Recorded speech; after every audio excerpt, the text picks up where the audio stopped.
നിക്ഷേപത്തിന് ഉയർന്ന പലിശ വാഗ്ദാനം ചെയ്ത് 1.5 കോടി രൂപയോളം തട്ടിയ വടകരയിലെ കോഓപ്പറേറ്റീവ് സൊസൈറ്റി 6 മാസത്തോളമായി അടച്ചിട്ട നിലയിൽ. Vishwadeepthi multi state agri cooperative സൊസൈറ്റിയാണ് നിക്ഷേപകരെ പറ്റിച്ച് പണം തട്ടിയത്. കോടതി ഉത്തരവ് പ്രകാരം വടകര പോലീസ് സ്ഥാപനത്തിൽ റെയ്ഡ് നടത്തി.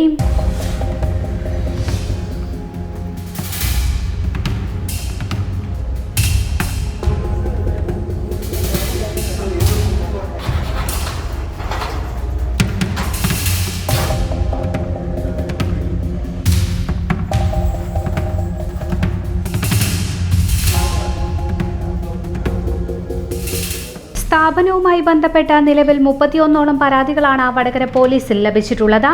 പരാതികളിൽ പോലീസ് കേസെടുത്തിട്ടുണ്ട്. അന്വേഷണ ചുമതല ക്രൈംബ്രാഞ്ചിനാണ്. കോടതി ഉത്തരവ് പ്രകാരം സ്ഥാപനത്തിൽ പോലീസ് റെയ്ഡ് നടത്തി.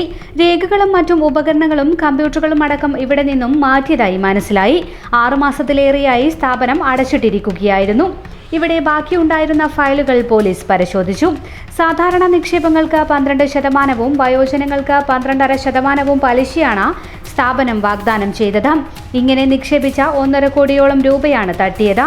ഇനിയും നിരവധി പരാതികൾ ഇത് സംബന്ധിച്ച് വരാനുണ്ട്. വില്ലേജ് ഓഫീസറുടെ സാന്നിധ്യത്തിൽ പരിശോധന നടത്തിയ പോലീസ് സ്ഥാപനം പൂട്ടി സീൽ ചെയ്തു.